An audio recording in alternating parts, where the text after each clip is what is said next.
Assalamualaikum, selamat datang di Siti Seed Channel. Kali ini saya berbagi resep asinan buah.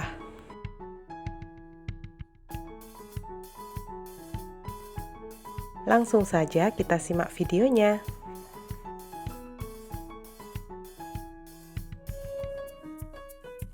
Pertama, saya siapkan buahnya. Di sini ada salak, sudah saya buang isinya dan saya potong.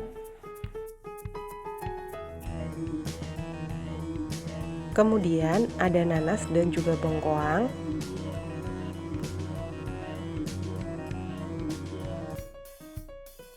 Dan juga ada jambu kristal. Nah, teman-teman bebas ya mau menggunakan buah apa saja, sesuaikan dengan selera. Kemudian di sini ada cabai merah keriting dan juga jeruk nipis. Teman-teman juga bisa menambahkan cabai rawit. Ini cabai saya haluskan ya. Selanjutnya, taruh cabai yang sudah dihaluskan tadi ke dalam wadah. Lalu tambahkan air panas. Nah, saya menggunakan air panas agar cabenya agak matang, tidak mentah sama sekali. Kemudian saya tambahkan 6 sendok gula pasir. Tambahkan juga sedikit garam, lalu tambahkan juga air jeruk nipis. Atau teman-teman juga bisa menggunakan cuka makan.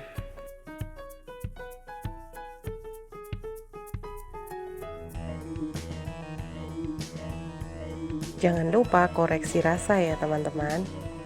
Selanjutnya, buah sudah saya taruh di dalam wadah. Kemudian saya tambahkan kuah yang tadi sudah dibikin. Ini saya saring biar tidak ada cabai yang ikut masuk ke dalam kuahnya. Nah, seperti ini sampai buahnya semuanya terendam kuah. Simpan di kulkas sebelum menikmati.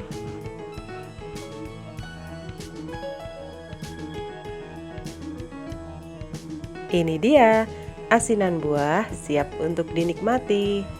Rasanya enak, pedas dan juga segar.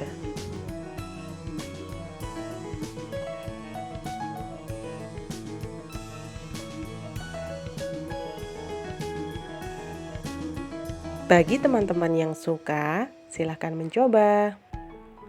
Terima kasih sudah menonton videonya sampai habis. Semoga bermanfaat. Dan sampai ketemu lagi di resep-resep selanjutnya.